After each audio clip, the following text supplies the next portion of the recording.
Bueno, vamos a comenzar entonces con el teórico número 18, donde vamos a tratar algunos temas vinculados a patología uterina, en especial todo lo que tenga que ver con neoplasias de estirpe epitelial.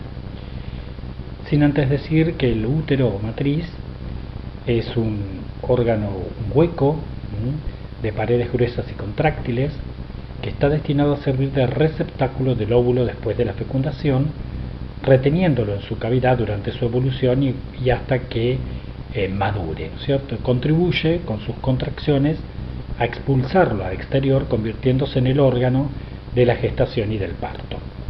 Este órgano está situado en la parte media de la excavación pelviana, entre la vejiga y el recto, y tiene forma de cono aplanado con base superior y un vértice inferior.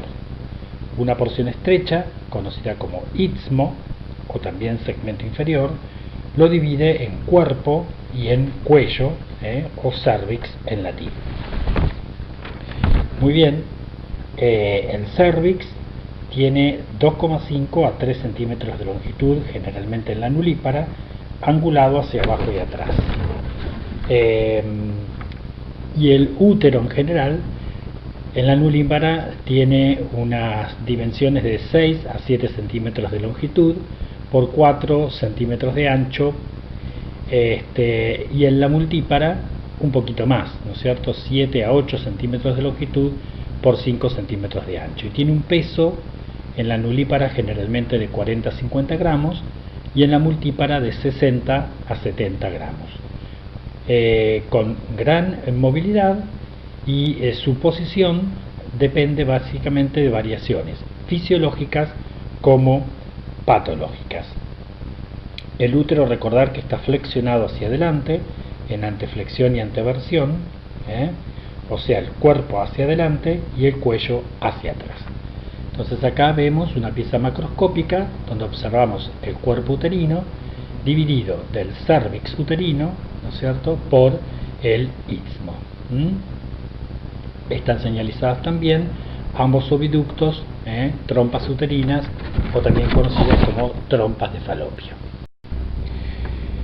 Bueno, el cuello uterino, ¿no es cierto?, en la nulípara generalmente es cilíndrico y, dado la inserción de la vagina, se divide en tres segmentos: uno extravaginal o superior, uno medio o vaginal, y el que nos interesa a nosotros, que es el inferior o intravaginal, conocido también como hocico de Tenca o cuello uterino por los ginecólogos, ¿cierto? O sea que el hocico de Tenca es el que se percibe en el fondo del espéculo en forma de cono con vértice truncado. Tiene 8 a 12 milímetros y está rodeado por los fondos de saco vaginales anterior, posterior y laterales, y en su vértice un agujero redondeado que conduce a la cavidad uterina y divide el cuello en labio anterior y labio posterior. El labio anterior siempre es más grueso y más corto, blanco rosado, de consistencia dura, como más o menos similar a la del lóbulo de la nariz. En la multípara las caras se ven más abombadas, con diámetros aumentados, es más globuloso, y el cuello, en el hocico de Tenca, tiene una forma de masa, pierde su consistencia y el orificio se torna hendido.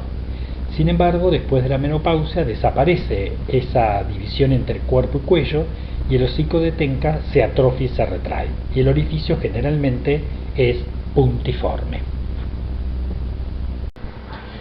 Bueno, acá vemos un corte panorámico del lado izquierdo del cuello uterino, donde observamos una hendidura central, de la cual surgen algunas invaginaciones tapizadas por epitelio, que es el mismo epitelio que cubre esta hendidura. Esto es lo que se conoce como endocervix. Y protruyendo hacia la parte superior de la vagina tenemos el exocervix, que está tapizado por un epitelio escamoso glucogénico. Por supuesto, después vemos los fondos de saco vaginales, en este caso laterales, y la pared de la vagina. Del lado derecho vemos un corte histológico donde podemos observar justamente el epitelio que tapiza el exocervix, que, como dijimos, es un epitelio escamoso no queratinizante glucogénico. Este epitelio escamoso, ¿no es cierto?, consta de varias capas.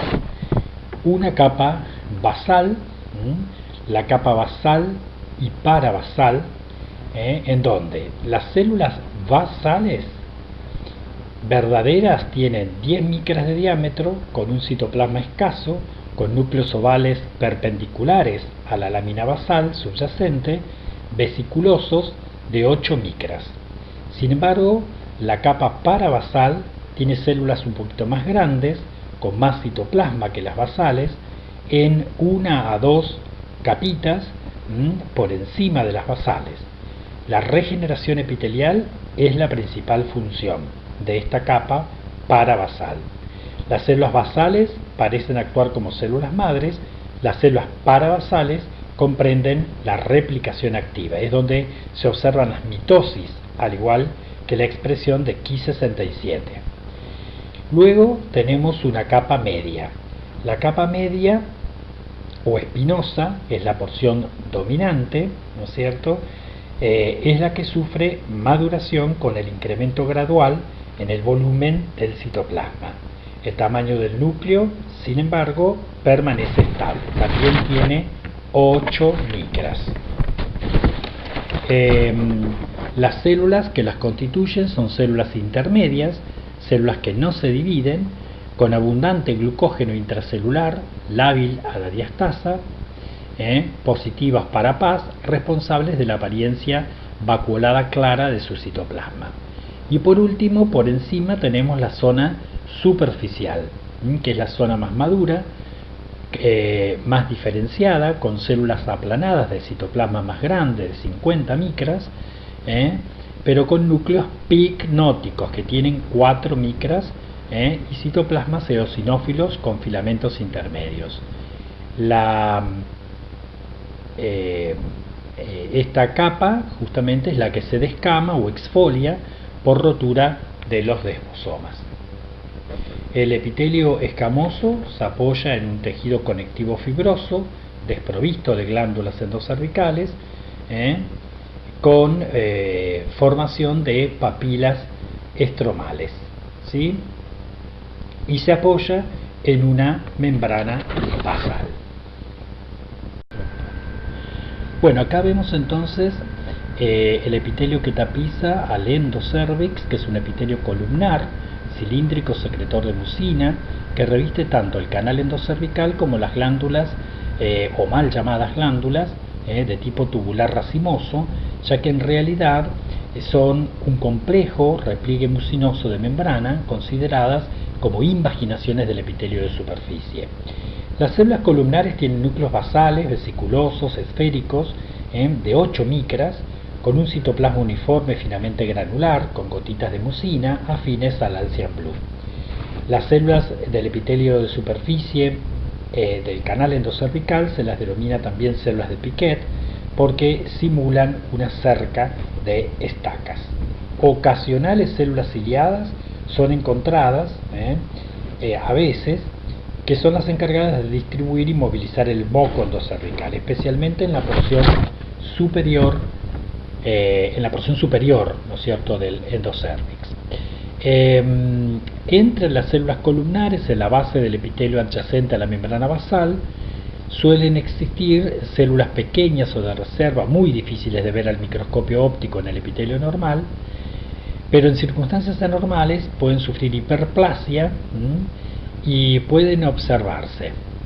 Su rol es originar células metaplásicas. Bueno, acá en esta imagen entonces podemos observar justamente lo que se conoce como unión escamo-columnar, ¿cierto? Que justamente es la unión del epitelio escamoso nativo con el epitelio columnar al momento de nacer. El epitelio escamoso que tapiza el exocervix y el epitelio columnar que tapiza el endocervix. Esa unión al momento de nacer es lo que se conoce como unión escamo-columnar original, ¿sí? Bueno, tener en cuenta que la mujer debe realizarse un examen ginecológico una vez por año después del inicio de las relaciones sexuales y el tamizaje con PAP, que según el Programa Nacional de Prevención del Cáncer Cervicuterino se recomienda el inicio del tamizaje a partir de los 25 años, con un ritmo en menores de 30 años, excluyendo a las adolescentes, de 1-1-3, o sea, PAP cada 3 años después de 3 citologías negativas consecutivas. La mujer debe respetar ciertas condiciones basales, o sea, no realizarse el PAP durante la menstruación ni en los 5 días posteriores. Lo ideal es entre los días 10 y 25 del ciclo. 48 horas antes no debe mantener relaciones sexuales, no debe efectuarse lavados internos vaginales ni tacto ginecológico, y 7 días antes no debe colocarse óvulos, tampones, cremas u otros medicamentos vaginales, no debe efectuarse una ecografía transvaginal ni extracción para análisis de flujo, ni tampoco histeroscopía. La técnica de obtención es realizar primero un muestreo de los fondos de saco vaginales y del exocervix y luego una toma endocervical con cepillo. O sea que hay que extender en cada toma exocervix, fondos de saco vaginales, endocervix, de ahí que se conozca como triple toma cérvico-vaginal, y fijar inmediatamente en alcohol 96. El objetivo de la citología cérvico-vaginal es justamente la detección de lesiones intraepiteliales, especialmente las de alto grado, que por concepto son subclínicas y que con tratamiento y seguimiento pueden prevenir a la paciente de lesiones más graves. Una muestra adecuada, además de estar correctamente identificada, recibirse con una información clínica adecuada y fijada adecuadamente, debe presentar sí o sí células escamosas bien visualizables y preservadas y un adecuado componente de la zona de transformación y del endocervix. Entonces, una muestra de PAP es adecuada cuando ofrece, ¿no es cierto?, la mejor oportunidad diagnóstica, permitiendo detectar una anormalidad cervical en estadios previos a la invasión. Y debe ser representativa del epitelio escamoso y endocervical, incluyendo la zona de transformación. Sin embargo, será insatisfactoria cuando más del 75% de las células escamosas no son claramente visibles, a menos que se identifiquen células anormales. ¿Sí? Muy bien.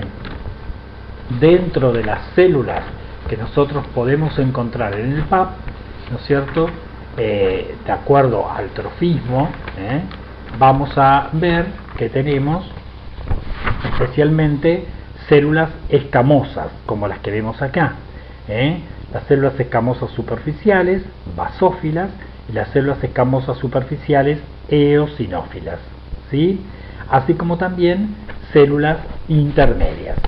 En estas imágenes que vemos aquí en las fotos, las células intermedias son las que tienen un núcleo un poquito más grande, de 8 micras, y las células superficiales son las que tienen un núcleo más pignótico de 4 micras.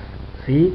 Es importante ver cómo la técnica de coloración del Papa Nicolau nos permite ver, cuando vemos células superpuestas, por transparencia, las células que están por debajo. Entonces acá vemos células superficiales, escamosas, tanto basófilas como eosinófilas, y células intermedias.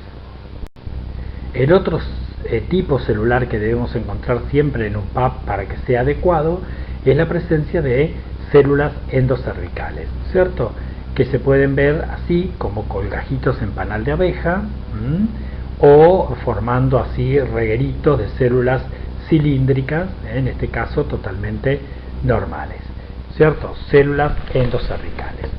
Otras células que podemos ver en el PAP son células metaplásicas, además de neutrófilos, de macrófagos, de bacterias. Inclusive podemos encontrar células endometriales que se informarán en pacientes mayores de 45 años,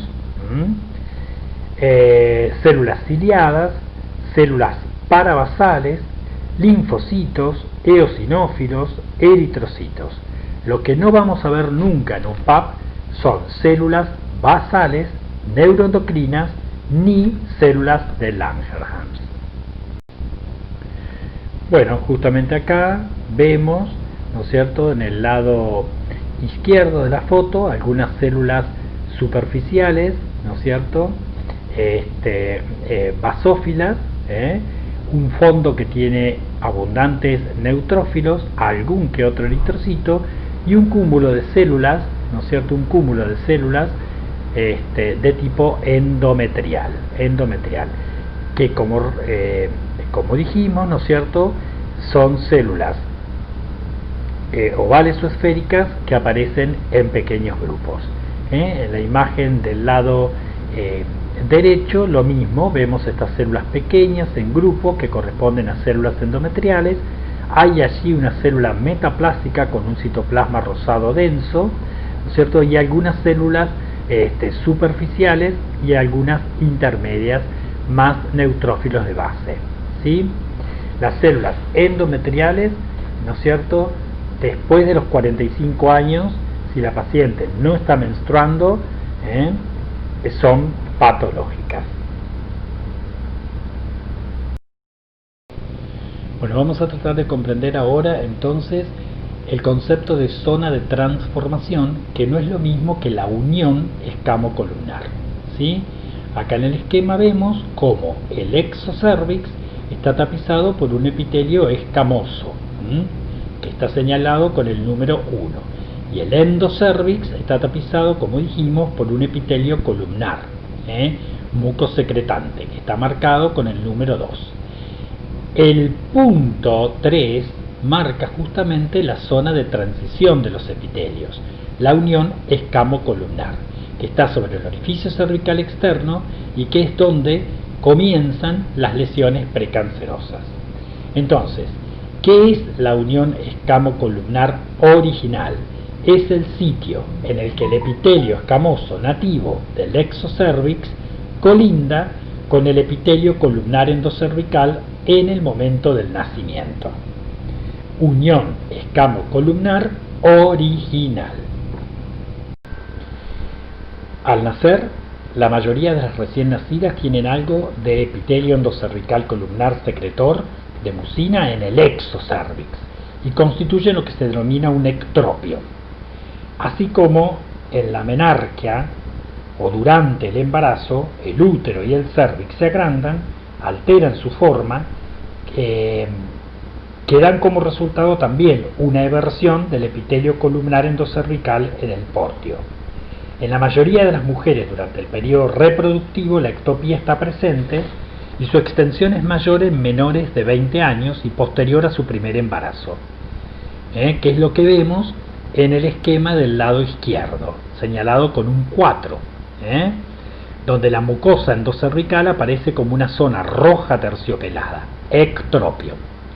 Ahora bien, nos ubicamos ahora en el esquema del lado derecho. Con el tiempo, ese epitelio columnar que comprende la ectopía cervical va siendo remodelado y reemplazado por epitelio escamoso metaplásico.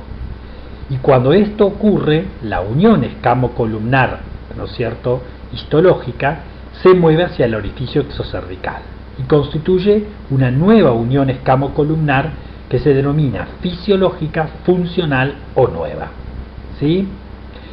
Histológicamente, justamente, ahora el epitelio, ¿no es cierto?, está tapizado o caracterizado por células metaplásicas, que es lo que vemos señalado con el 5. Entonces, ¿a qué denominamos zona de transformación? La zona de transformación justamente es la región que queda comprendida entre la unión escamocolumnar original y la unión escamocolumnar funcional, ¿sí? Eso es lo que se denomina zona de transformación. Todas las neoplasias escamosas cervicales comienzan a ese nivel.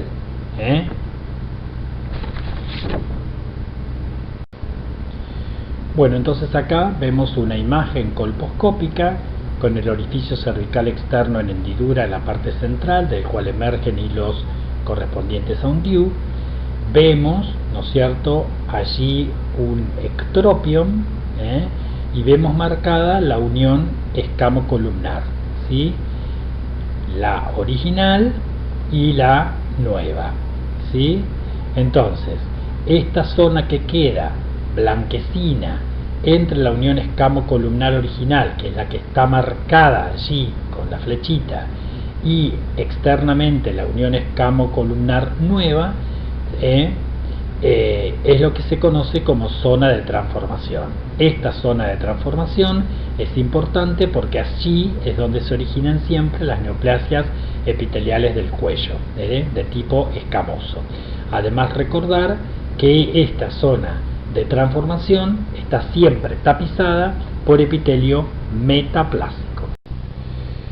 Bueno, entonces, la metaplasia escamosa justamente es el reemplazo del epitelio columnar productor de mucina por un epitelio escamoso estratificado que se genera por una proliferación de células de reserva subcolumnares indiferenciadas del epitelio endocervical que se van diferenciando en un epitelio escamoso, y así van constituyendo lo que se llama la metaplasia escamosa.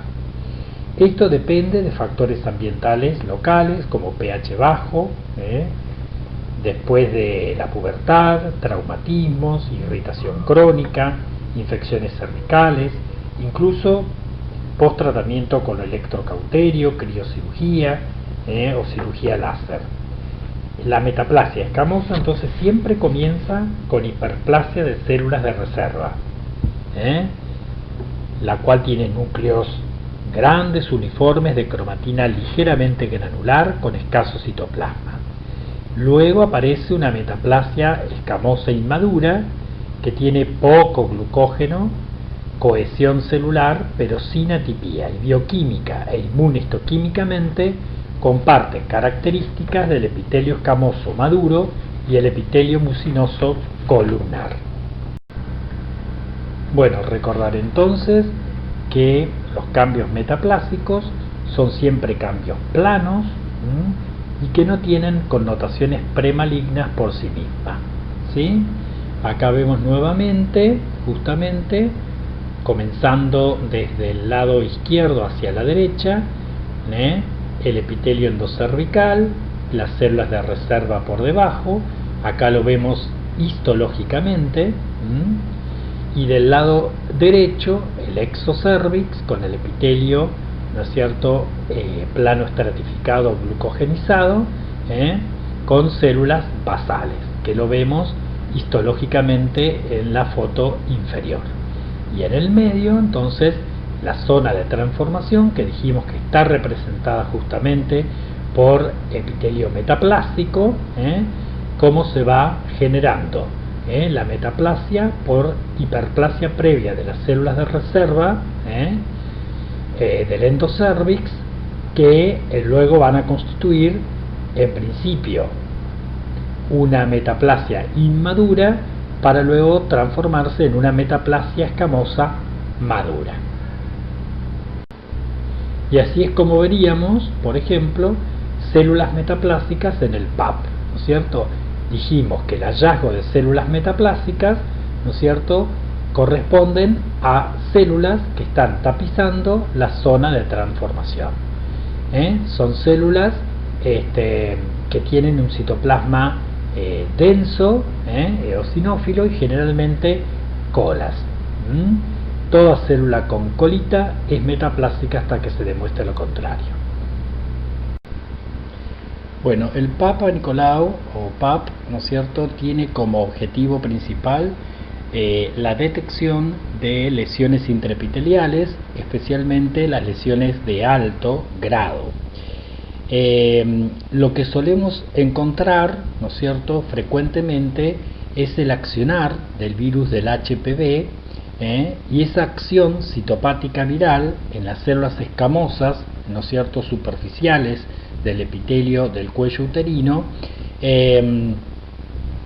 sufren cambios como los observados en estas imágenes. O sea, son células grandes que tienen un refuerzo periférico, que tienen un halo perinuclear.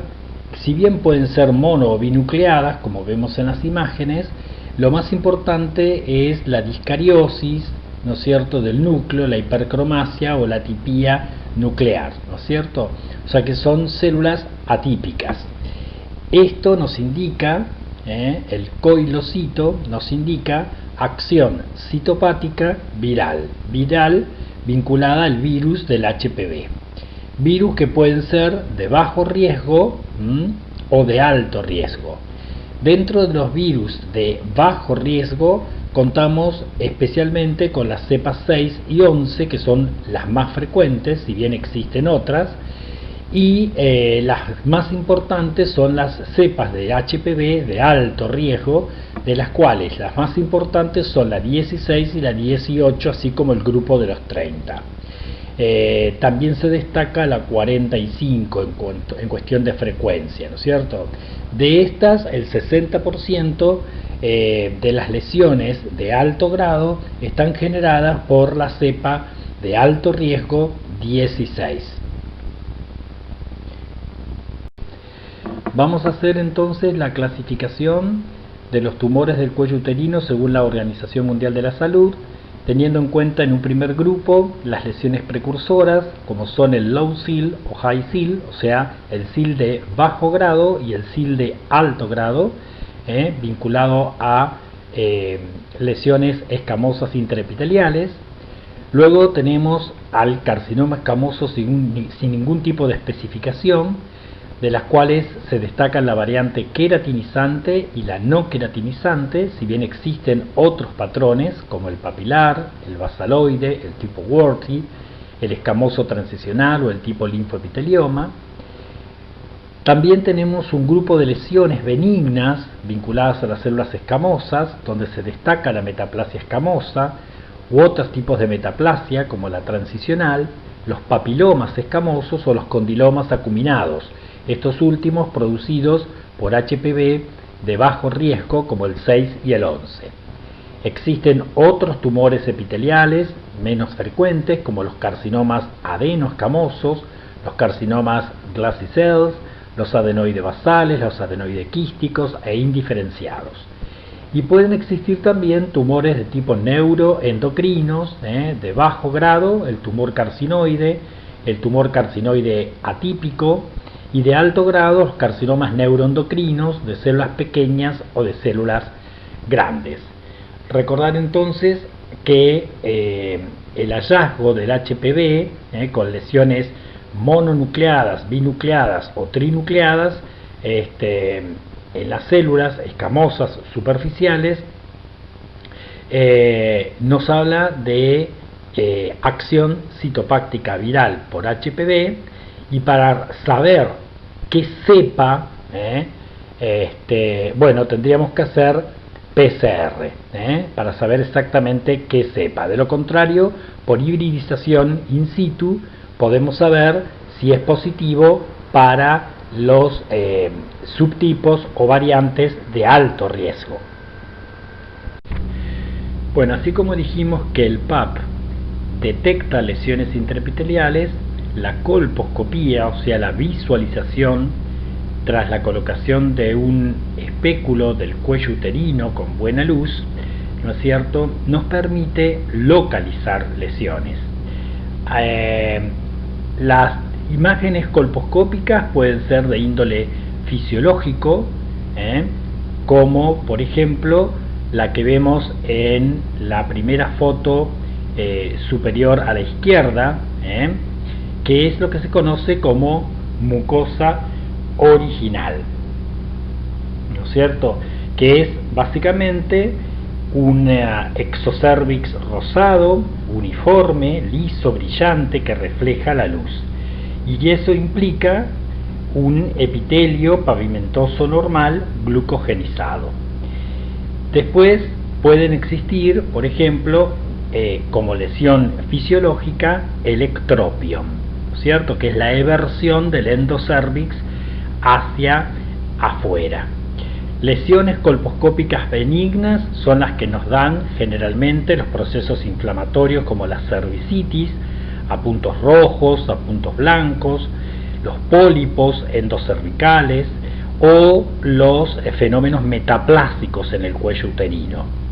Cuando empezamos a ver lesiones vinculadas a displasias, o sea, lesiones o imágenes colposcópicas sospechosas que se traducen como leucoplasias, como bases, como mosaicos, como puntillados, como erosiones, como son las que vemos aquí, bueno, generalmente nos están indicando lesiones intraepiteliales del cuello uterino asociadas a lo que conocemos como displasia, de distintos grados.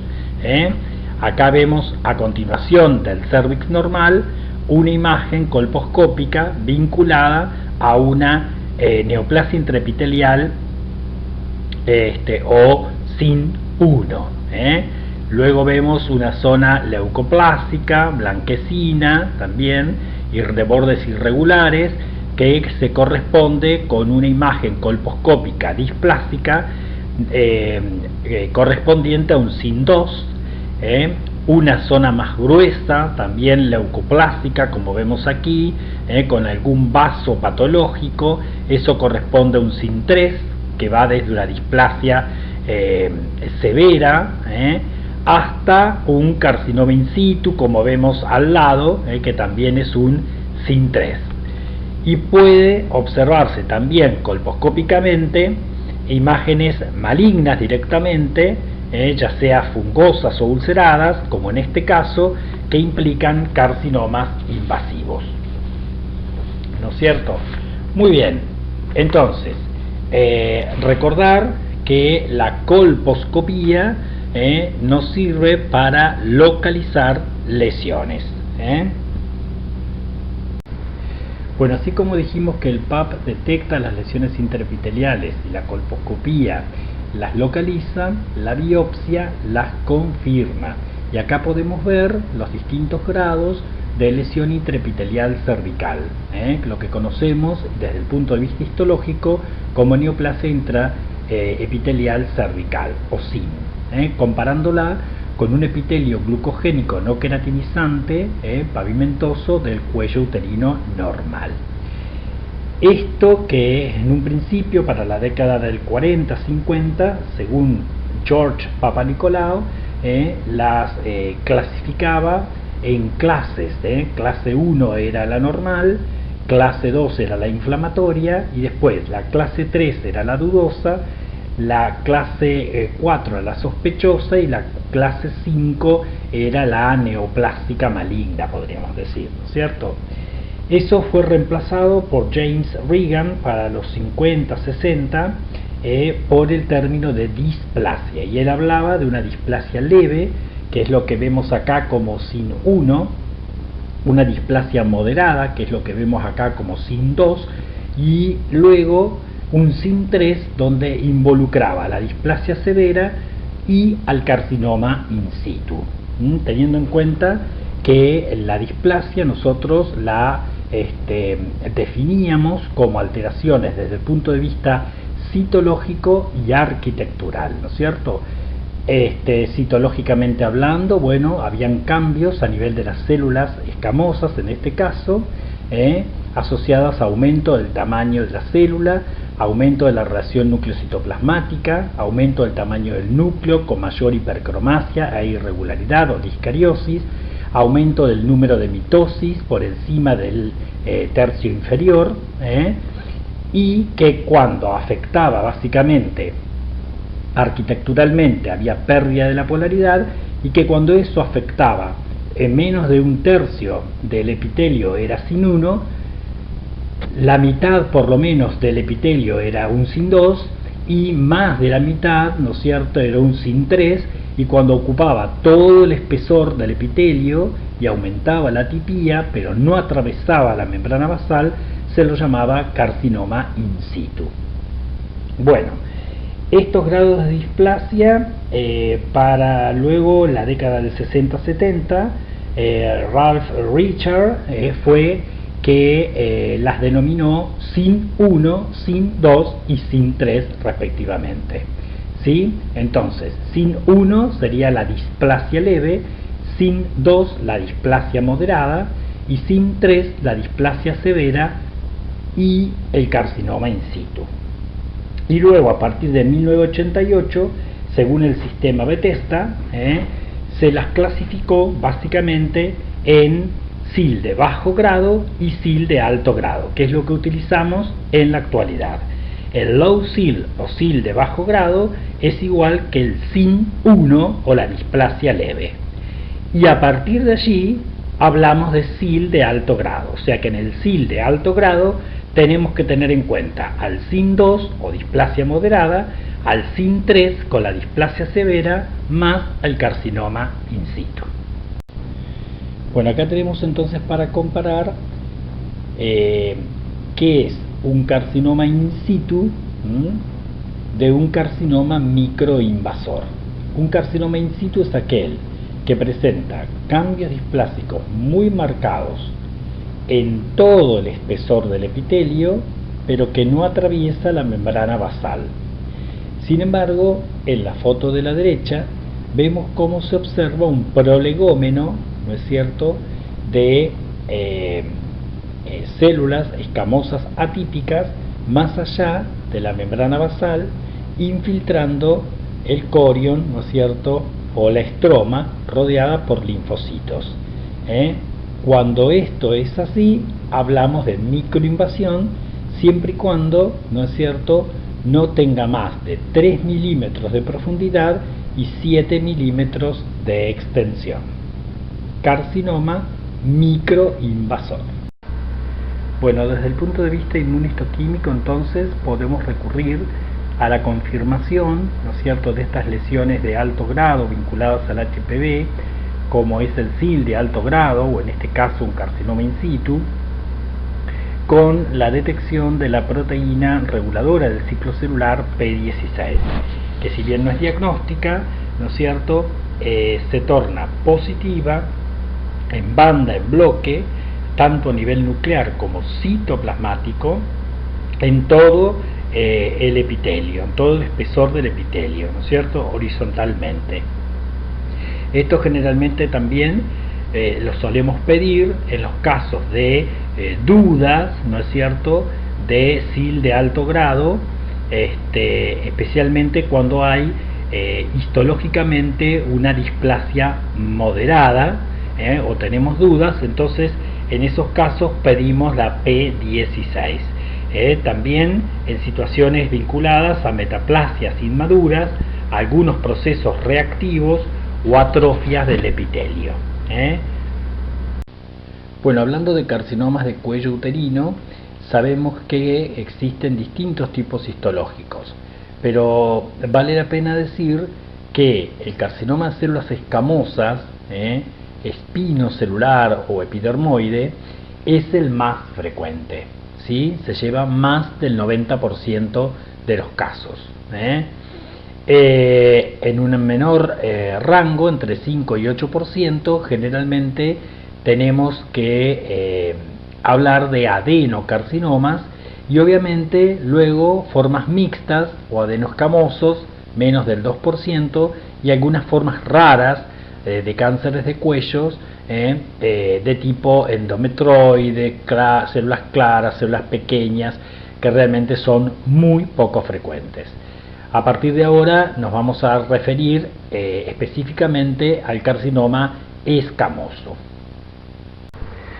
Bueno, el carcinoma escamoso invasor lo podemos detectar por Papa Nicolau, como vemos en esta imagen, donde observamos aquí un colgajo de células atípicas de distintas formas y tamaños, con un citoplasma marcadamente eosinófilo, con alguna prolongación, núcleos grandes, con alteración de la relación núcleo-citoplasmática e intensa discariosis, ¿no es cierto?, distintos tamaños nucleares e hipercromasia, sobre un fondo básicamente sucio, que puede contener restos necróticos, de células necróticas, o infiltrado inflamatorio, en este caso polimorfo nuclear, a lo que nosotros llamamos diátesis tumoral. Bueno, si bien este no es el objetivo del PAP, aquí cuando uno lo detecta por PAP al carcinoma escamoso hemos llegado muy tarde. Tener en cuenta que existen varios factores de riesgo que pueden generar este tipo de neoplasia, totalmente prevenible, como son especialmente una elevada carga viral, ya que el HPV es importante en la oncogénesis de estas neoplasias y su ADN se detecta por hibridización in situ en el 85% de los cánceres de cuello o más. A lo que se le suma gran paridad, edad temprana del primer coito, tener en cuenta parejas sexuales numerosas o parejas masculinas con muchas parejas sexuales previas, y se le suman algunos otros factores, especialmente la acción del tabaco, de algunas infecciones a repetición como las clamidias, estados de inmunodepresión, etc. Bueno, el cáncer de cuello uterino, como dijimos, en este caso especialmente el carcinoma escamoso, que es el más frecuente, es la segunda causa de cáncer diagnosticado en la mujer, luego de el cáncer de mama, el cáncer de pulmón y el cáncer de colon. Hay aproximadamente 4.000 casos nuevos en menores de 65 años en la Argentina. Mueren aproximadamente 1.900 a 2.000 mujeres por año por cáncer de cuello, cuando no debería morir ninguna, ya que para llegar a este tipo de cáncer pasan por lo menos entre 10 a 20 años después de la infección del HPV, o sea que tenemos mucho tiempo para detectarlo. Es la cuarta causa de muerte en mujeres, con una mortalidad por 100.000 personas de 7.4 en nuestro país, de 5.8 en Capital Federal, de 8 cada 100.000 personas es la tasa de mortalidad en Neuquén, de 9,5 en Río Negro, y de las provincias argentinas la que más tiene es Misiones, ¿sí? Tener en cuenta además que el 49 o casi 50% de los cánceres de cuello uterino aparecen entre los 35 y los 64 años. Bueno, las infecciones genitales por el HPV son extremadamente frecuentes, la mayoría son asintomáticas y por lo tanto no se detectan a veces en la citología cérvico-vaginal. La prevalencia en los frotis cervicales alcanza su máximo entre los 20 y los 24 años. La mayoría de estas infecciones son transitorias y el sistema inmune las erradica en unos meses. El 90% generalmente están erradicadas de las lesiones producidas por el HPV en 2 años. Así, la curación de la infección está relacionada básicamente con el tipo de HPV. Los de alto riesgo son más prolongadas, más persistentes. Entonces, bueno, son las que tienen justamente por esa persistencia mayor riesgo de desarrollar una lesión precursora, especialmente de alto grado, y posteriormente un carcinoma. Acá vemos el genoma de este virus, ¿no es cierto?, que está constituido por proteínas externas, especialmente la proteína L1 de la cápside, que es justamente la proteína que sirve para que se una a las células escamosas basales. Así como luego tenemos también la L2 o la proteína late, L viene de late o tardía, de la cápside, la L2, que es la que genera un cambio conformacional al unirse a las células, ¿no? Luego tenemos otras proteínas, especialmente las tempranas, early, que son básicamente la E1, la E2, que tienen que ver justamente con la replicación y la transcripción del virus, la E5, que es la responsable de la acción citopática y la formación del halo perinuclear, así como la E6 y la E7, que son las más importantes porque justamente son las implicadas en la capacidad de actuar como carcinógenos.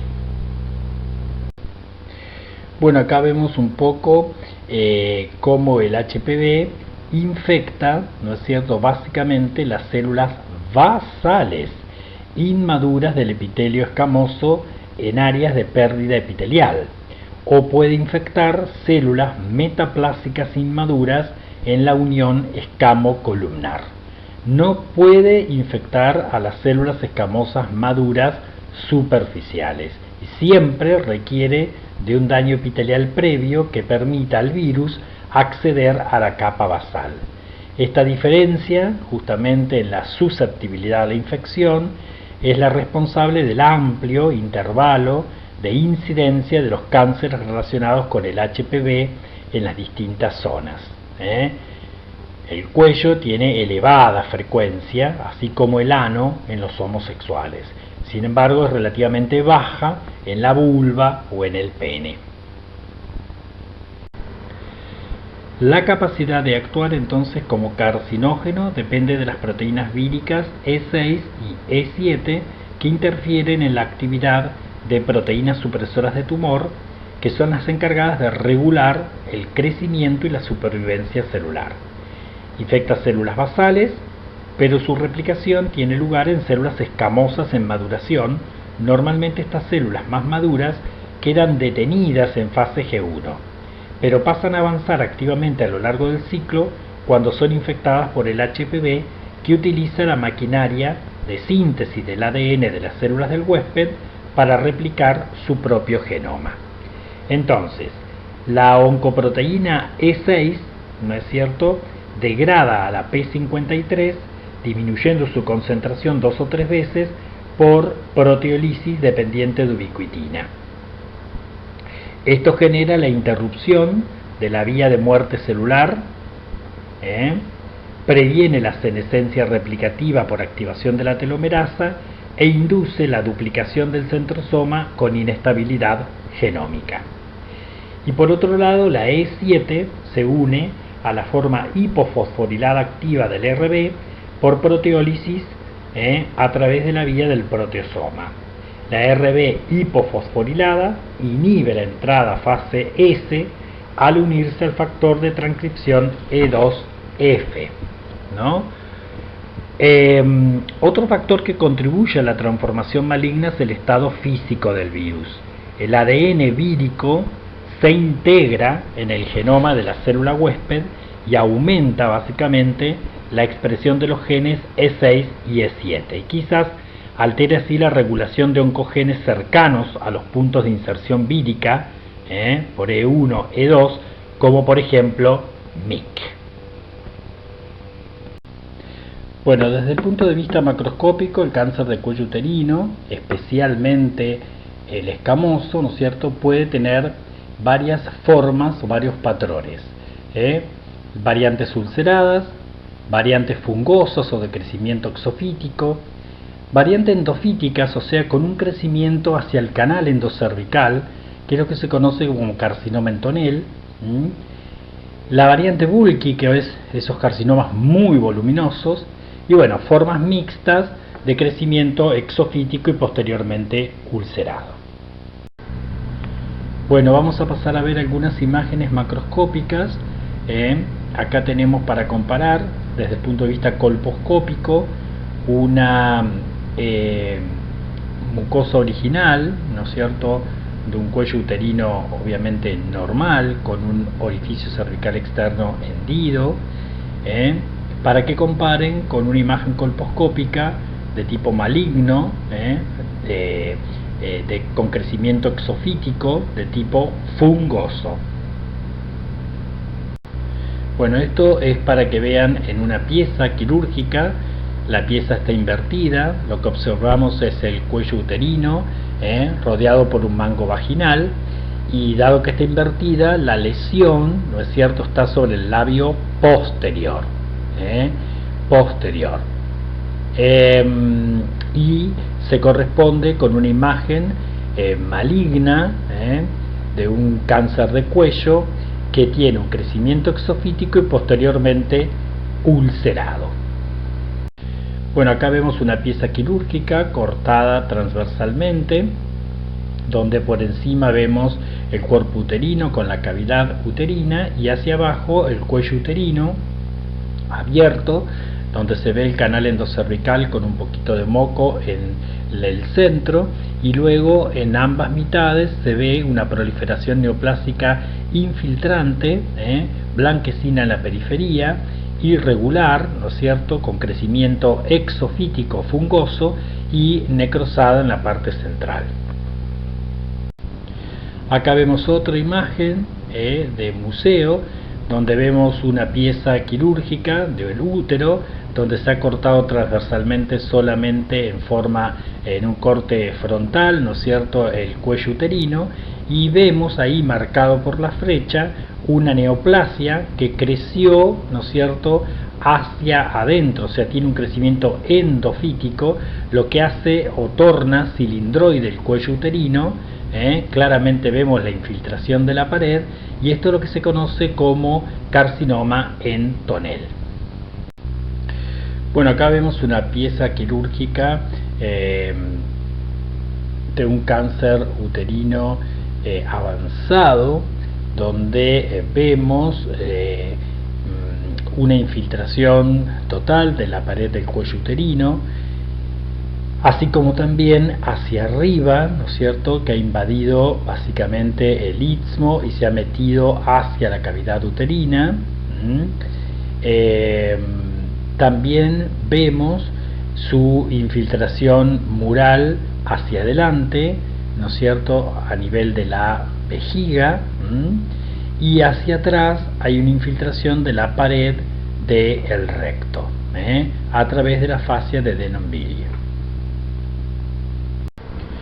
Bueno, acá desde el punto de vista microscópico vemos una imagen de un carcinoma de células escamosas grandes pero no queratinizante, donde, ¿no es cierto?, vemos una población de células atípicas de citoplasma eosinófilo con núcleos irregulares, hipercromáticos, de distintas formas y tamaños, con un infiltrado neutrofílico o microfocos necróticos, y donde no se aprecia básicamente queratinización anómala.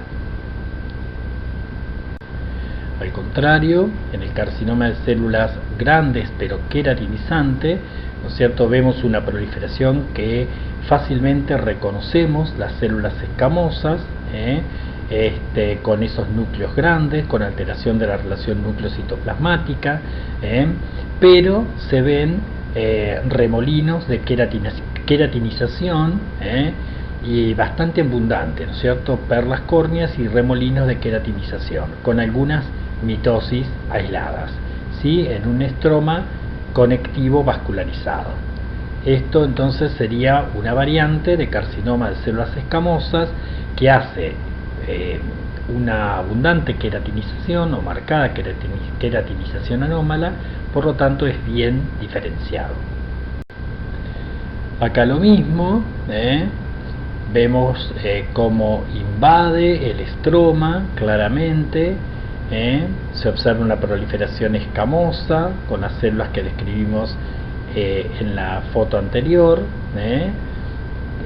observándose bandas y nidos de esas células atípicas de tipo escamoso, con esa eosinofilia tan marcada, con algunas mitosis, y la presencia de perlas córneas o de queratinización anómala, ¿cierto?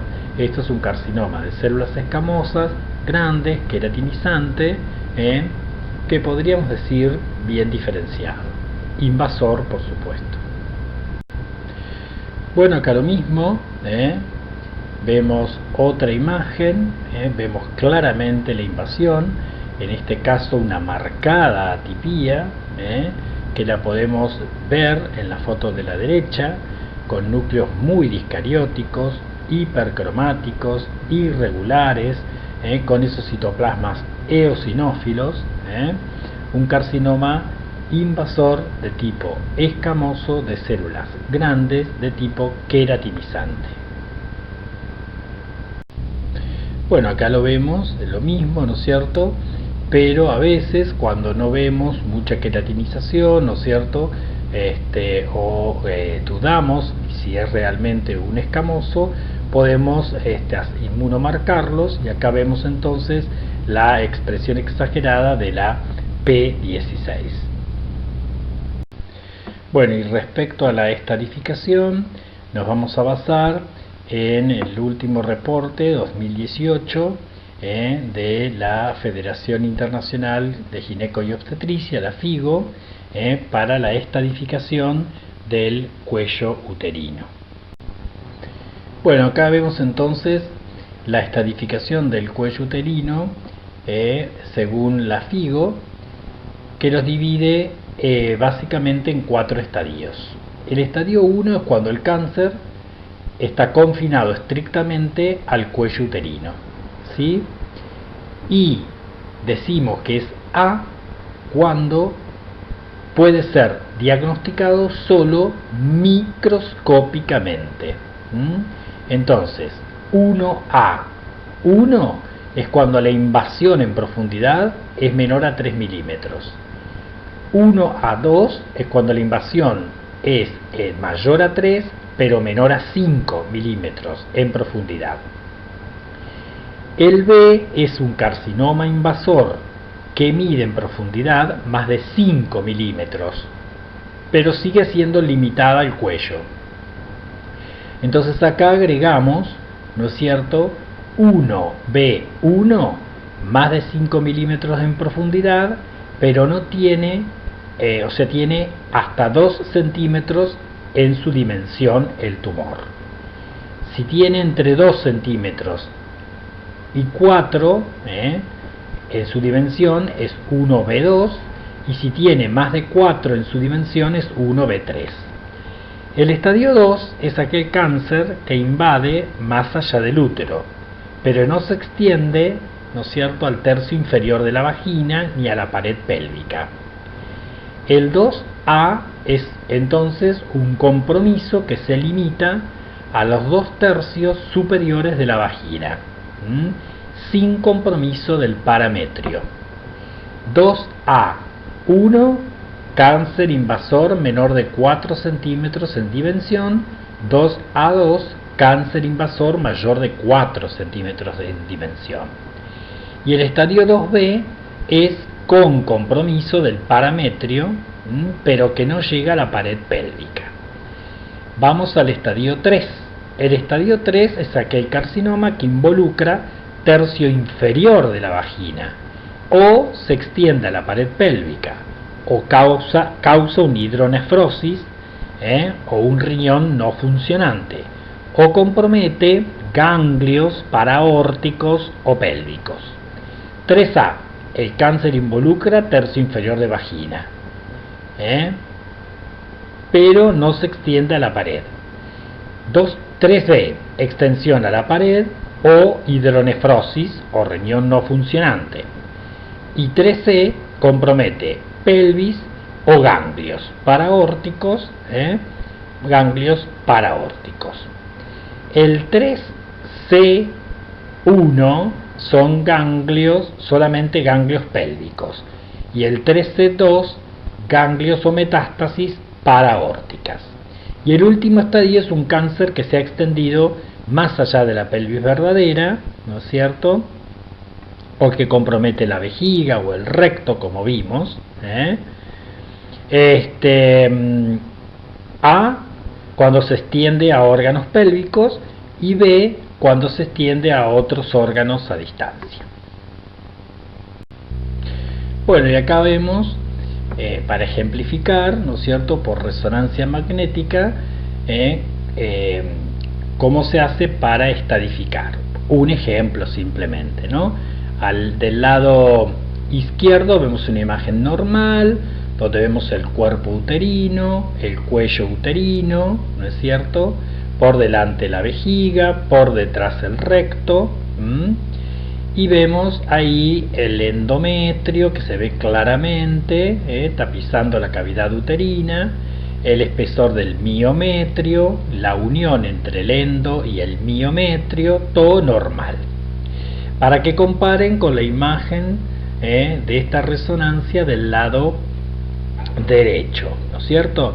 En donde vemos básicamente también el cuerpo uterino, pero allí vemos, ¿no es cierto?, un cáncer de cuello uterino que está invadiendo la pared del mismo, por debajo vemos la vagina, por delante vemos la vejiga, por detrás vemos el recto, y que se corresponde a un cáncer limitado al cuello menor de 4 centímetros.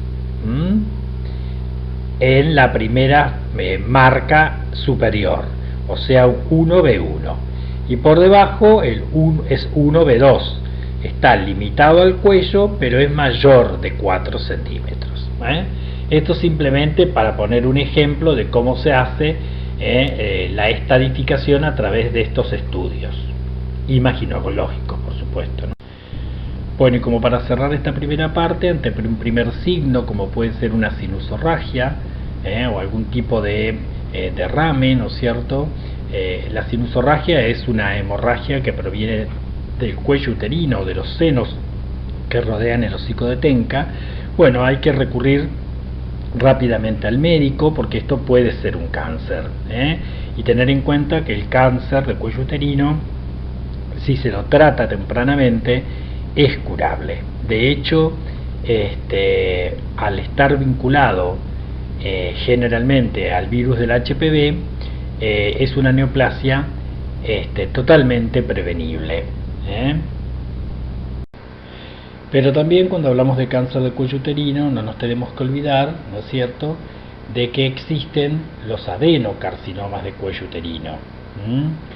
Si bien dijimos que el 85-90% de los tumores del cérvix son de células escamosas, hay un 10 a un 15% que son adenocarcinomas. Por supuesto, estos se originan a partir del endocérvix, o sea, del epitelio cilíndrico mucosecretante, y clínicamente es una tumoración en el canal endocervical en forma de barril. Las recidivas locales son muy frecuentes, son tumores altamente radioresistentes, y suelen ser multifocales. Se han encontrado asociados a los anticonceptivos orales, y son neoplasias difíciles de diagnosticar por su topografía. Bueno, acá vamos a repasar un poquito, esto es en un PAP, células endocervicales típicas, que se pueden ver así, ¿no es cierto?, en forma de panal de abeja, o a lo largo, ¿no es cierto?, como células cilíndricas mucosecretantes, con esos núcleos redondeados ovales blandos, células endocervicales típicas.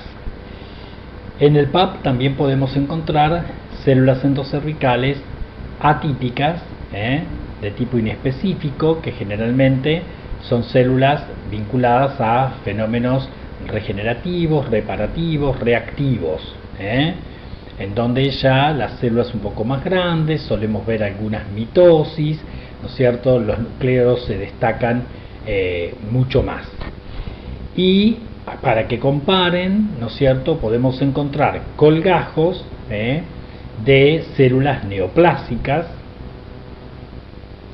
o sea, colgajos de células que tienen monomorfismo, núcleos agrandados, con nucleolos prominentes, correspondientes a un adenocarcinoma endocervical. Bueno, acá vemos macroscópicamente una pieza quirúrgica, una hemisección con un corte frontal, ¿no es cierto?, de una tiroidectomía total. donde podemos observar una proliferación neoplásica blanquecina de crecimiento exofítico o hacia la luz, ¿no es cierto?, que invade la pared del miocervix, claramente, blanquecina dijimos, y que puede extenderse hacia arriba, hacia la cavidad endometrial, hacia abajo, hacia la vagina, hacia la vagina. Vemos también en la pieza del lado izquierdo, sobre el cuello uterino, ¿no es cierto?, un quiste de Nabot. Y en el fondo el cuello uterino con esos típicos a nivel del canal endocervical, pliegues palmeados, el árbol de la vida, ¿sí? Bueno, estas neoplasias pueden propagarse también o dar metástasis a los ganglios regionales o inclusive a los ovarios, sobre todo cuando se extiende al segmento inferior. Bueno, el pronóstico de estas neoplasias depende básicamente del estadio, del tamaño del tumor, del grado y del estatus ganglionar. Su pronóstico en línea general es menor que la del carcinoma escamoso. Acá vemos también una pieza quirúrgica de una histerectomía total, con anexos incluidos, un anexo histerectomía total, y vemos allí un adenocarcinoma, cómo infiltra la pared del miocervix y tiene un crecimiento hacia la cavidad endocervical, de tipo exofítico e infiltrante, ¿sí? Esta neoplasia suele estar también asociada al HPV, especialmente el HPV 18. Bueno, acá vamos a ver algunas imágenes histológicas del adenocarcinoma endocervical. Esta es una muy buena imagen que nos ayuda a comparar entonces del lado izquierdo invaginaciones endocervicales típicas, con esas células mucosecretantes, con los núcleos basales, en comparación con estas otras glándulas donde vemos una pseudoestratificación nuclear con núcleos agrandados y marcadamente hipercromáticos, seguramente con nucléolos evidentes, ¿no es cierto?, y de características invasoras. Esto es un adenocarcinoma de tipo usual, y acá vemos la diferencia entre una glándula, ¿no es cierto?, atípica versus una glándula típica normal endocervical. Bueno, en este otro campo también, por arriba vemos una invaginación endocervical con su epitelio típico, ¿no es cierto?, y acá abajo también vemos una glándula en donde tiene un compromiso de parte de ella de un adenocarcinoma, in situ, un adenocarcinoma in situ. Como dijimos, variantes de adenocarcinomas hay muchos, la más importante justamente es la endometroide, o sea, aquella proliferación neoplásica que hace glándulas que simulan las glándulas del endometrio, como es la imagen que vemos en esta foto.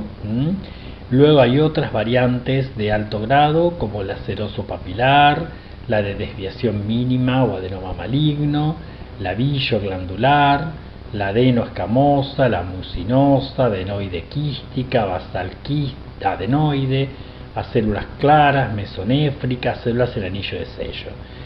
Recordemos entonces que hay muchas variantes de adenocarcinomas de endocervix.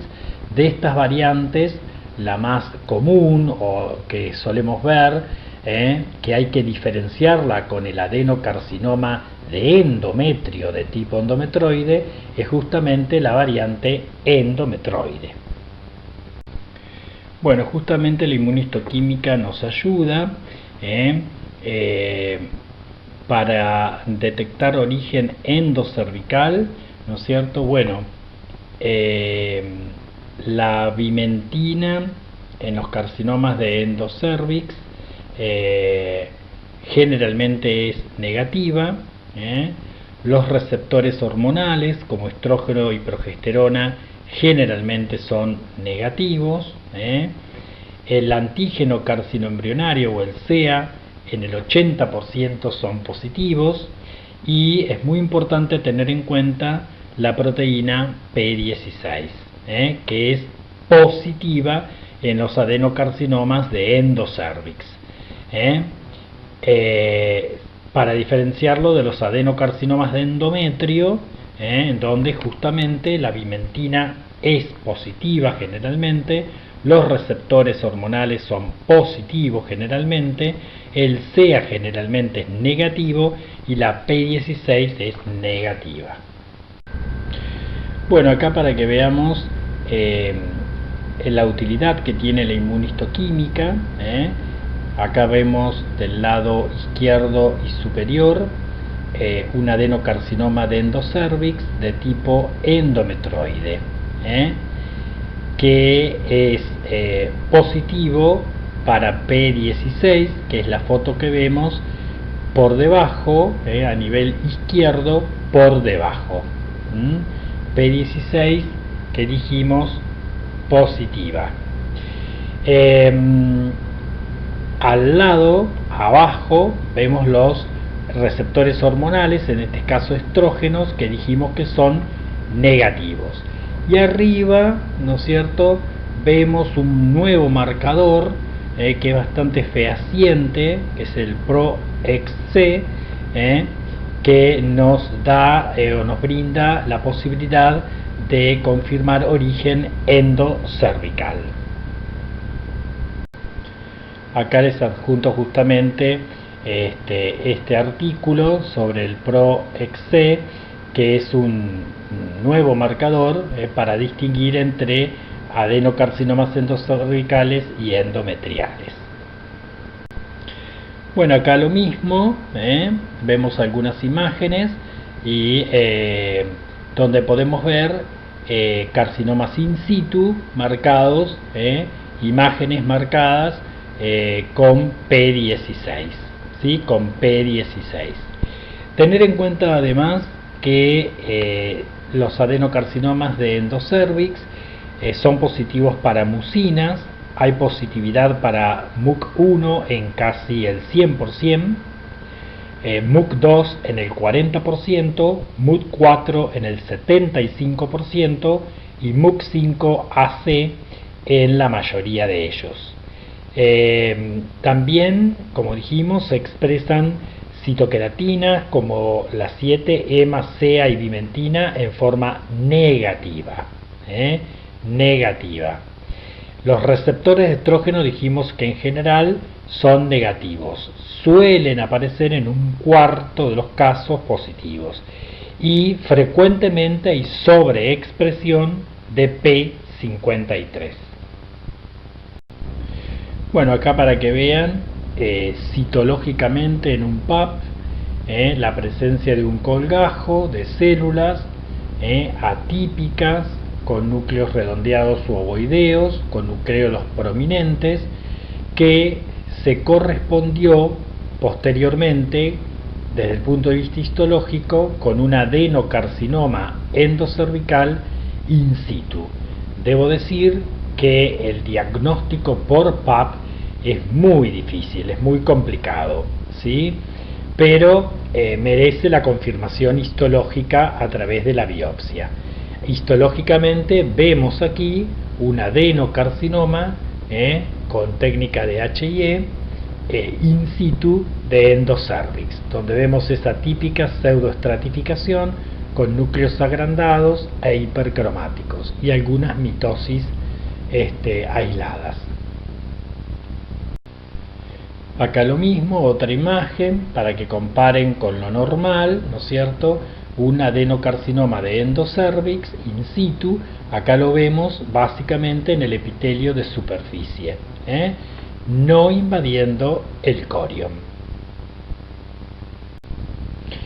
Bueno, lo mismo, nada más que acá, en vez de ser una variante de tipo endocervicoide, es una variante de adenocarcinoma de endocervix in situ de tipo intestinal, donde vemos acá la pseudoestratificación y células de tipo caliciforme. En endocervix también hay un concepto de adenocarcinoma microinvasor, que es como lo que vemos en esta imagen, y llamamos adenocarcinoma microinvasor cuando hay una infiltración del estroma menor a 5 milímetros. Bueno, pasamos ahora a ver un poco patología del endometrio.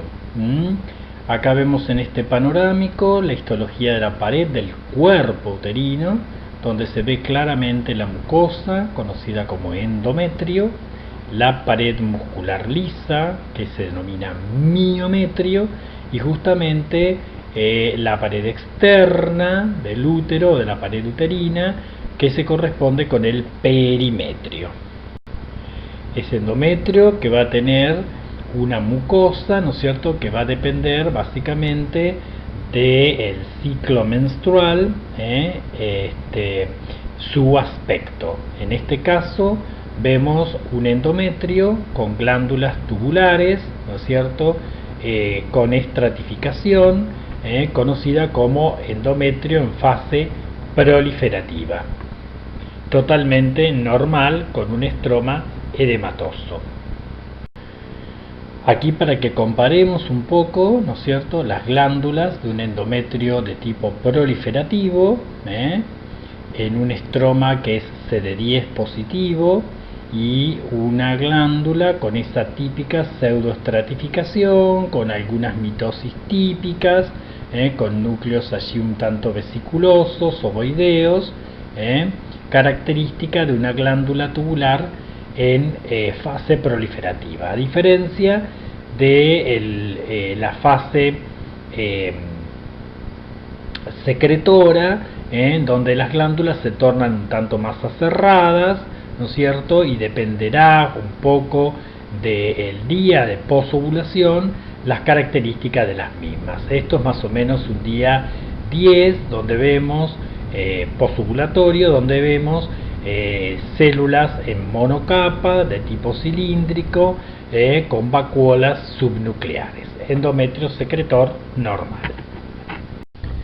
Bueno, acá para que vean y comparen, ¿no es cierto?, del lado izquierdo una imagen en un Papa Nicolau de un colgajo ovalo esférico, o un grupo de células, ¿no es cierto?, correspondiente a células endometriales normales, que son más pequeñas, con menos citoplasma, con núcleos vesiculosos, con nucleolos inconspicuos, y que tienen importancia en cuanto a ser informadas en un PAP en mujeres mayores de 45 años que no estén menstruando hasta el día 12 del ciclo. De lo contrario, su presencia en el PAP puede estar indicando alguna patología.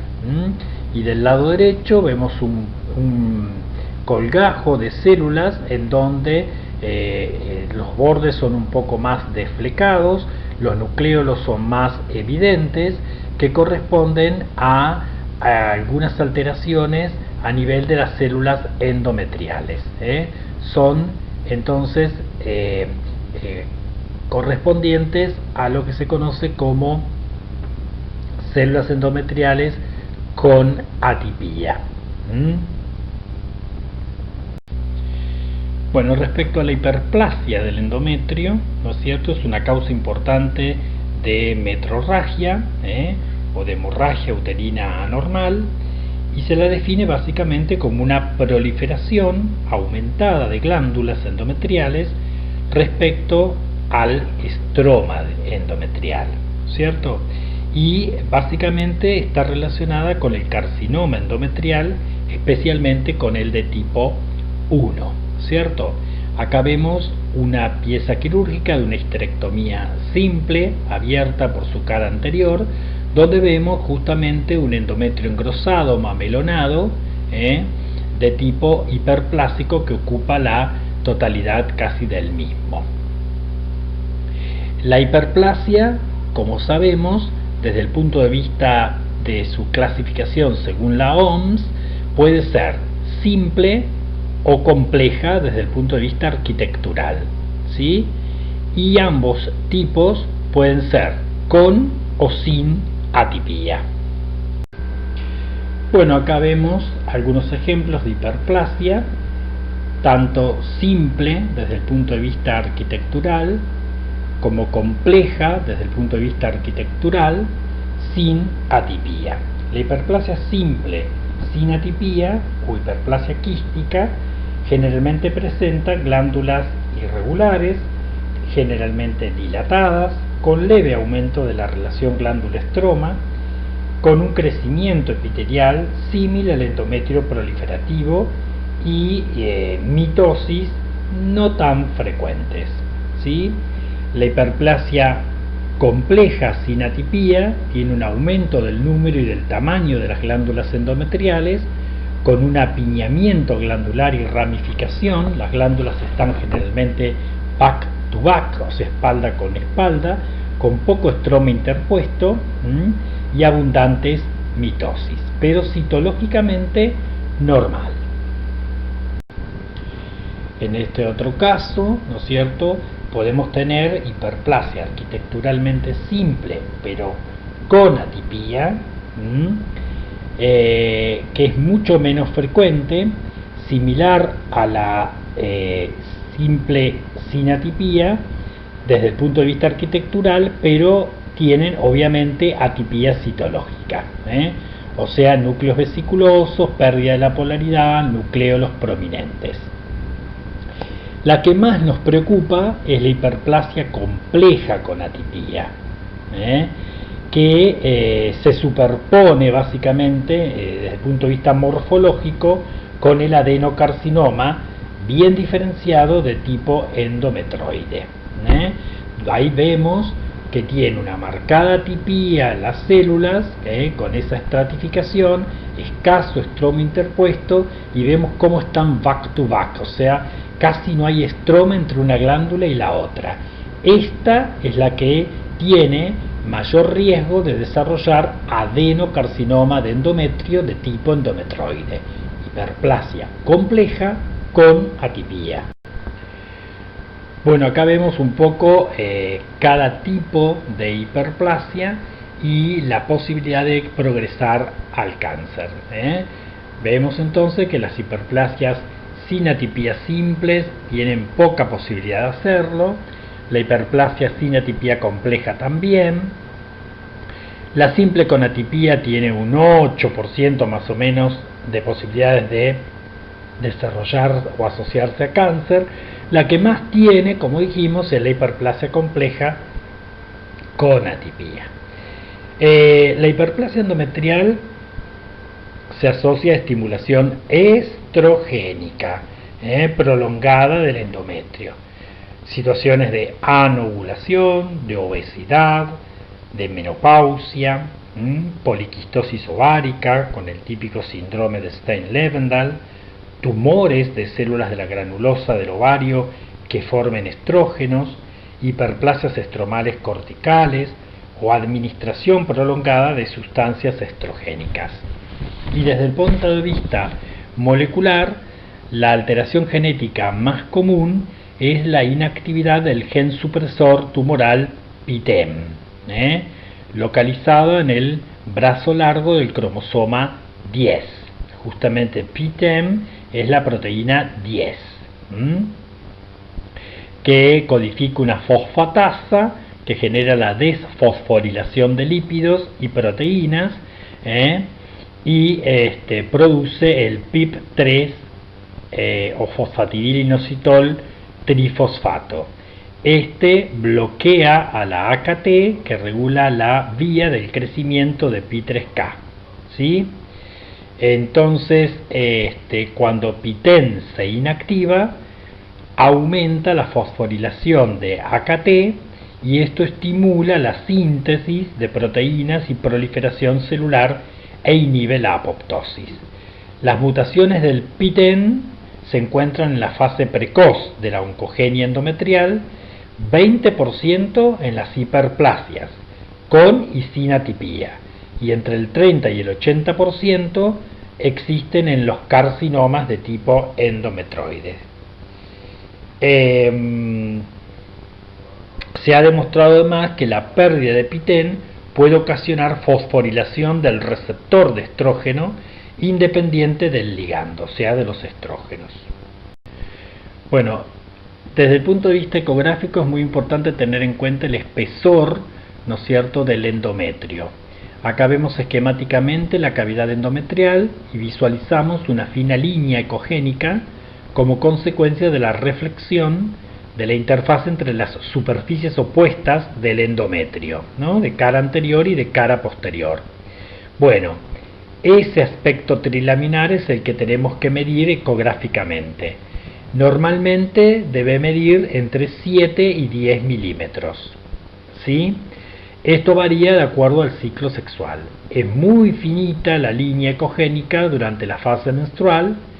Hay un engrosamiento hiperecogénico de 4 a 7 milímetros en la fase proliferativa y algo más durante la fase secretora, que llega a 7 a 10 milímetros como máximo. Bueno, entonces dijimos que la medición del grosor y su correcta interpretación del endometrio requiere considerar un poco la edad de la paciente, el día del ciclo menstrual en que se realiza y obviamente si está recibiendo algún tratamiento hormonal. Acá vemos una imagen ecográfica de esa imagen trilaminar característica sin aumento del espesor, o sea, una interfaz de trilaminar normal en cuanto a su grosor. Bueno, hay algunos puntos de corte a considerar en cuanto al espesor. Si la paciente está en edad reproductiva, ese punto de corte son 16 milímetros. Ahora, es 0 milímetros para una paciente posmenopáusica. Y si está recibiendo un tratamiento hormonal, 8 milímetros. Acá vemos un típico ejemplo de un engrosamiento endometrial, muy importante, que nos está hablando de una proliferación neoplásica, característico del carcinoma endometrial. Bueno, dentro de los factores de riesgo es muy importante tener en cuenta la exposición a los estrógenos, no contrarrestada por progestágenos, antecedentes, como dijimos, de hiperplasia endometrial, especialmente atípica y compleja, la obesidad, la nuliparidad, pacientes con ovarios poliquísticos, mujeres con hemorragias disfuncionales, antecedentes de tumores malignos de mama y de ovario, edad temprana de la menarquia, la diabetes, ya que la insulina tiene acción estrogénica en el endometrio, y una historia familiar de cáncer, básicamente colorectal, hereditario no polipoide, como el síndrome de Lynch, ya que existe predisposición genética a hacer en el Lynch de tipo 2 cánceres de endometrio, además de colónicos. Desde el punto de vista clínico, el signo más importante a tener en cuenta es la metrorragia durante la posmenopausia. Toda mujer con metrorragia en la posmenopausia, pensar en adenocarcinoma de endometrio, ¿sí? Pueden tener flujo por infección vinculada a necrosis del tumor, por supuesto dolor, anemia, presencia de células glandulares atípicas en el PAP, y durante estadios avanzados, bueno, obviamente pueden verse tumores pelvianos palpables, pacientes con disurias, tenemos proctorragia, etcétera. Pero me gustaría remarcar aquí que toda mujer posmenopáusica con metrorragia, pensar en adenocarcinoma de endometrio.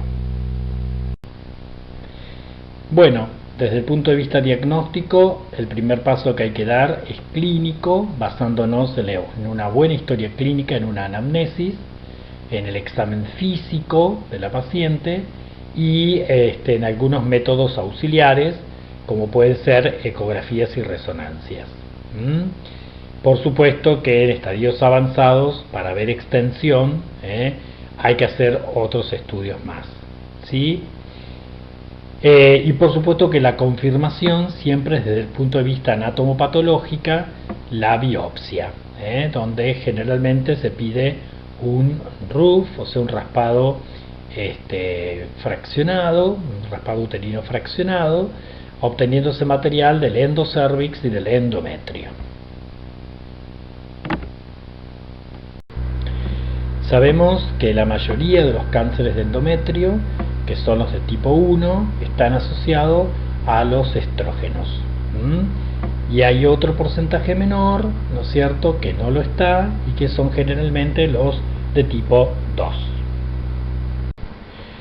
Desde el punto de vista histológico también hay muchas formas histológicas probables, que según la Organización Mundial de la Salud los divide en adenocarcinomas de tipo endometroides, que son los de tipo 1 básicamente, con variedades, con diferenciación escamosa, villo-glandulares, secretoras, con células ciliadas, etc. Hay adenocarcinomas mucinosos, serosos, a células claras, de tipo mixto, células escamosas, células transicionales, a células pequeñas, indiferenciadas, etc. Por supuesto, los más frecuentes son los adenocarcinomas de tipo endometroide. Hoy se sabe que desde el punto de vista molecular hay dos categorías: el tipo 1, que es los carcinomas de tipo endometroide, dijimos, y el tipo 2, los carcinomas de tipo no endometroides, ¿sí? Generalmente los endometroides están asociados a ciertos estigmas, como obesidad, o estados hiperestrogénicos, la premenopausia o la perimenopausia. Generalmente va precedido de una hiperplasia de endometrio, como dijimos, de tipo complejo y atípico. Tienen distintos grados, grado 1, grado 2 o grado 3, que ya lo vamos a ver según la FIGO. Distintos subtipos, el más frecuente es el endometroide, y que presenta múltiples mutaciones, de las cuales se destacan principalmente en un 30-80% mutaciones en el gen supresor PTEN, luego en un 39% mutaciones del gen P3K, pueden tener también en un 25% mutaciones de KRAS, y otros genes, a los que se agregan generalmente mutaciones con pérdida de función, como el ARID1A, que regula la estructura de la cromatina y potencia la señalización de P3K-AKT. Generalmente estos son de mejor pronóstico. Y los carcinomas no endometroides o de tipo 2, si bien son menos frecuentes, se asocian más a la posmenopausia, asociados especialmente a un endometrio atrófico. Pueden estar precedidos de hiperplasia endometrial atípica o adenocarcinomas, ¿no es cierto?, o carcinomas intraepiteliales endometriales. Siempre son de alto grado, son siempre de grado 3. Hay varios subtipos, el más frecuente es el seroso, papilar, puede ser de células claras, y allí tenemos que tener en cuenta fundamentalmente mutaciones vinculadas especialmente a la P53, ¿sí?, que se da en un 50% de los casos. Y por supuesto tienen mucho más o peor pronóstico que los de tipo 1. Acá vemos algunas imágenes macroscópicas. Del lado izquierdo vemos un corte frontal de una histerectomía simple, donde vemos una masa.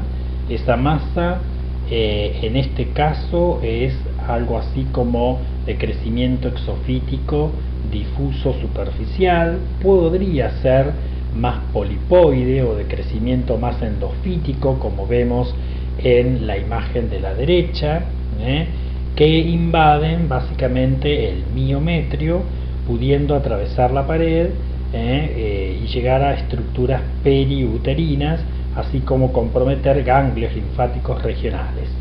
Generalmente dan metástasis a pulmón, hígado, hueso, etc. Los de tipo 2 generalmente se muestran en úteros atróficos pequeños y son tumores mucho más voluminosos con invasión profunda miometrial. Bueno, acá vemos el típico carcinoma de endometrio de tipo 1 endometroide, constituido por una proliferación de glándulas atípicas back to back con escaso estroma interpuesto, y donde vemos sus células que tapizan esas glándulas irregulares, ¿no es cierto?, con franca atipía en pseudoestratificación con algo de secreción intraluminal, escaso estroma interpuesto. En este caso no se observan áreas necróticas, sí algunos histiocitos espumosos intraluminales. Acá vemos entonces otra imagen en detalle de estas glándulas atípicas del adenocarcinoma de tipo endometroide, con esa pérdida de polaridad, esa pseudoestratificación, con núcleos grandes, con nucleolos evidentes, con presencia de mitosis, en un estroma que tiene microfocos de neutrófilos, básicamente. Una imagen más del típico entonces adenocarcinoma de tipo endometroide, con escaso estroma interpuesto, ¿no es cierto?, y esas glándulas irregulares atípicas. Siempre vamos a ver que pueden tener zonas de necrosis, zonas de hemorragia, e incluso diferenciación escamosa, tanto de carcinoma escamoso o de metaplasia escamosa. Bueno, y acá está entonces la clasificación según la FIGO de los grados de los carcinomas de tipo 1 o endometroides. El grado 1 es cuando menos del 5% del tumor muestra un patrón de crecimiento sólido, o sea que todo es casi totalmente glandular. El grado 2 es cuando entre el 6 y el 50% del tumor muestra un patrón de crecimiento sólido.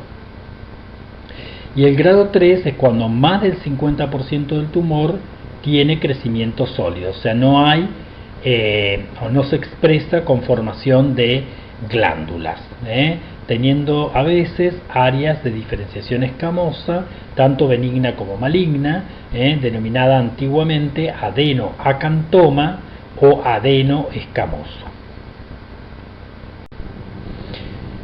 Bueno, acá vemos entonces un grado 1 o bien diferenciado de un adenocarcinoma de tipo endometroide, donde la totalidad o la casi totalidad, como dijimos, del tumor tiene patrón glandular, no vemos áreas sólidas.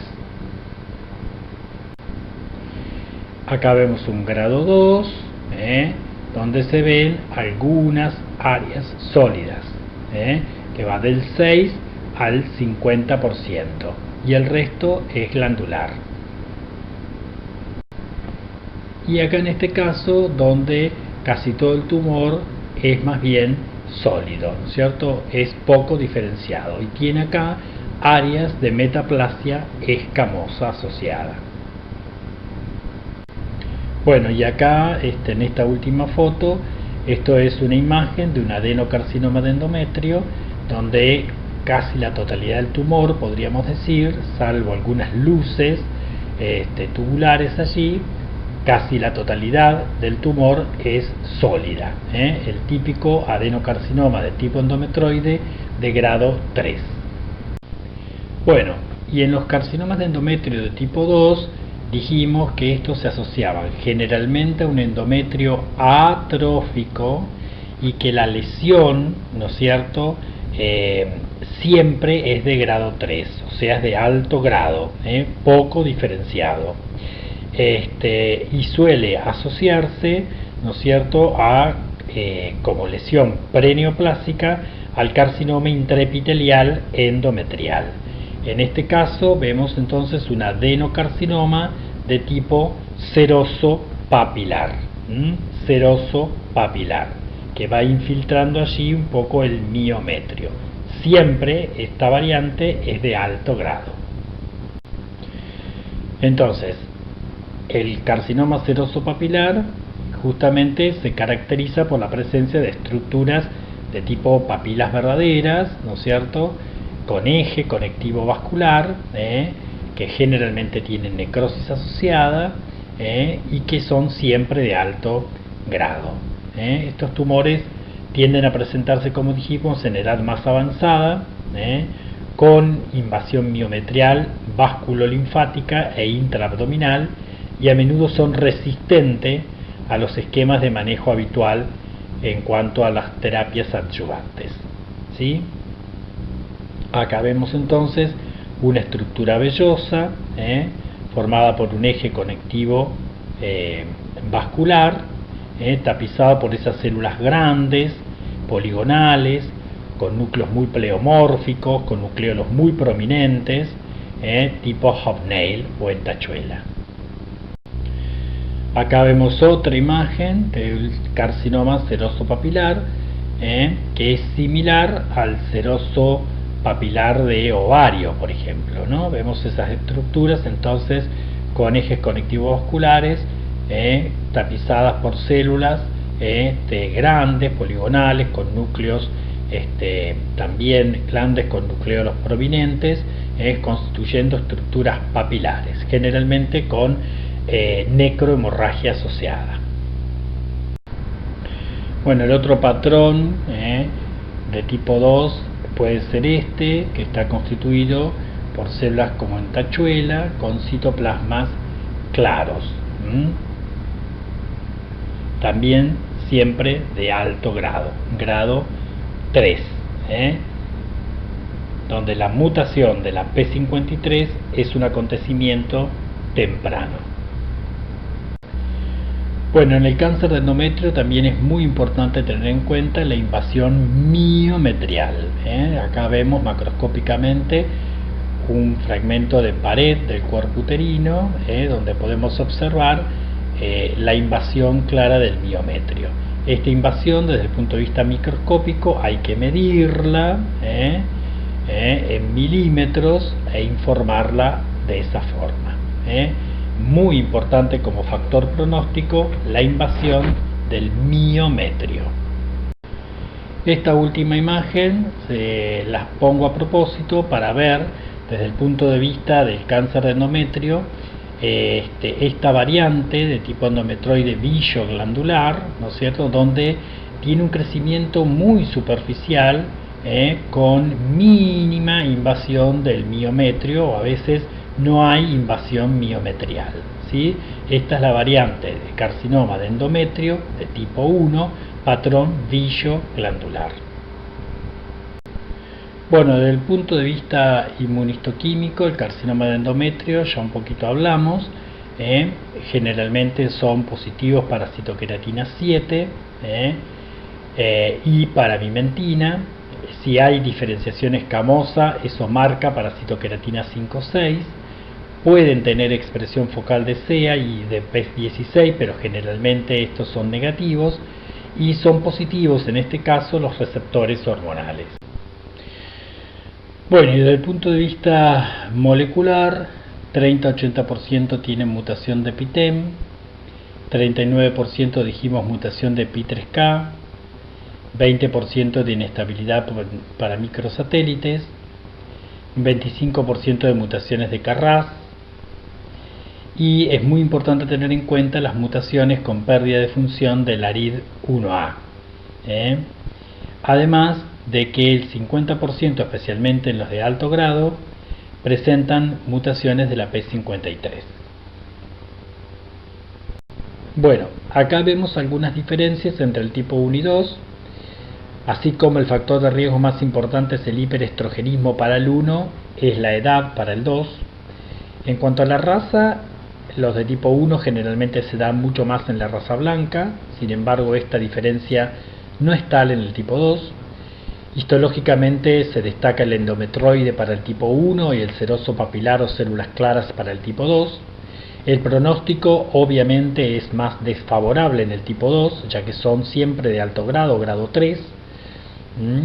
Y desde el punto de vista molecular, los tipo 1 pueden ser diploides, los tipo 2 siempre son aneuploides.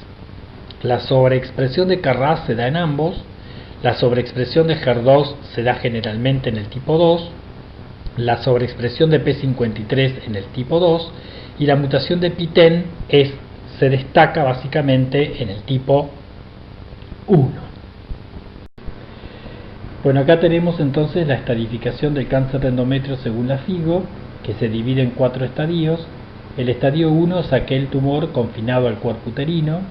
Cuando tiene menos del 50% de invasión del miometrio es 1A, más del 50% es 1B. El estadio 2 es cuando el tumor invade el estroma del cuello, pero no excede más allá del útero. Recordemos que si tenemos dudas, podemos hacer inmuno. Recordemos que el estroma del cuello es CD34 positivo y el estroma del endometrio es CD10 positivo. El estadio 3 es cuando hay una extensión local o regional, A, serosa o anexos, como pueden ser los cuernos uterinos, eso es 3A. 3B cuando invade la vagina o compromete los parametrios, y 3C cuando da metástasis a ganglios linfáticos pélvicos o paraórticos. El 3 a su vez se divide en C1 y C2, ganglios pélvicos para el C1, ganglios paraórticos el C2. Y el estadio 4 cuando se extiende a la pared de la pelvis, cuando compromete el tercio inferior de la vagina, cuando hay hidronefrosis o riñón no funcionante. 4A invade la vejiga o la mucosa del intestino. Y 4B, metástasis a distancias, que puede incluir abdomen o comprometer ganglios inguinales. Bueno, y con esta maravillosa foto de una biopsia de endometrio, terminamos por hoy. Muchas gracias.